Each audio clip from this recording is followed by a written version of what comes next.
so much freaking epicness at the end of this episode, or this entire episode. There was so much freaking content in this episode that it was just so badass. So, that ending, Sinbad came out of fucking nowhere. I did not see that one coming.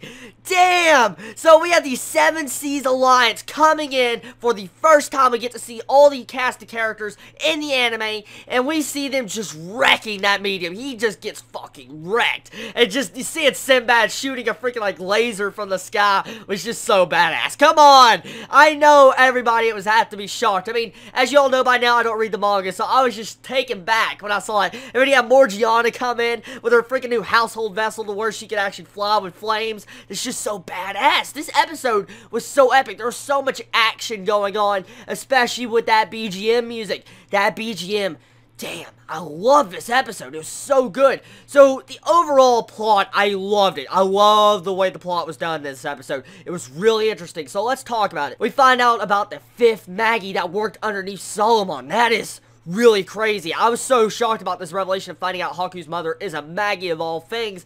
And then we find out that she was the main original traitor. She started it all in the other world. I was like, what? So, a massive just plot reveal was dropped on top of us, and that was so interesting. And we had another plot reveal, especially with Morgiana. Supposedly she can assimilate herself and become like something that isn't human to acquire more power. I really don't exactly understand that fully, but it sounds like something I guess Morgiana really shouldn't do. So let's get back on the topic about the plot with the freaking new 5th Magi. So we find out that supposedly they're all thoughts. This actually made me believe that Alphaman may be in the other world, and that they're technically not in this world. Maybe they're just like thought forms that are just trying to corrupt all the Rook, but while being in the other world. So, that's my theory right there, honestly, because just judging the way that was pulled up, and it's right at the end, we find out about the 5th Magi, I think a Magi can actually pull something like that off. But very interesting. So, supposedly the medium is called Father by her. So, who is Father? Now, that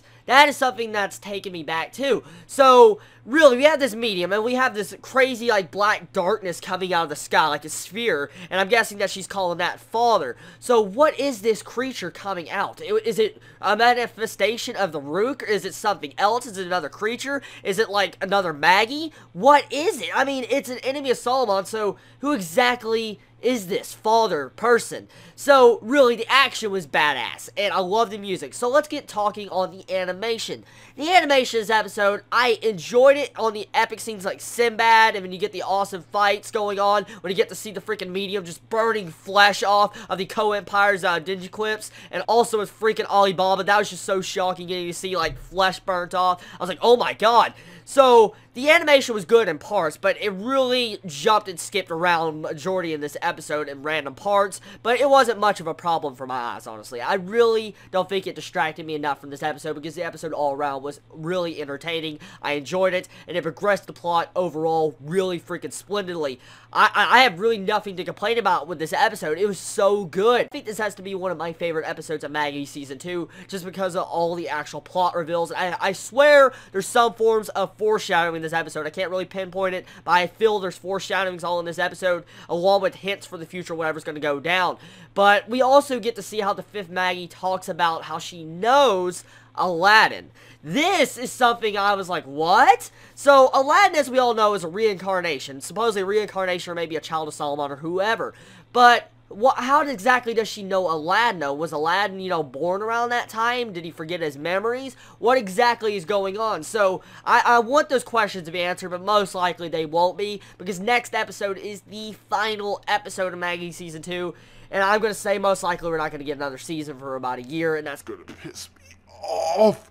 I really need to read the manga to Magi. I really do. I need to catch up, because this is such an interesting watch, and I know probably the manga does a lot better justice to the series, and so I'm definitely probably going to start the manga after I finish Magi Season 2. So, all in all, my thoughts on this episode, really entertaining, enjoyable, a lot of freaking epic fights that kept me entertained the entire freaking way. And I love the music, and I love the plot reveal. Tell me your thoughts on this episode, everybody. What was your favorite moment? What was your worst moment? What'd you feel about all the action scenes with everybody having to play in the part of fighting the medium, and the medium just being overwhelmingly strong, sucking the rook out of everything, the ocean, getting more powerful, all sorts of stuff. Tell me your opinions in the comments below. Everybody, love you so much. Chibi out.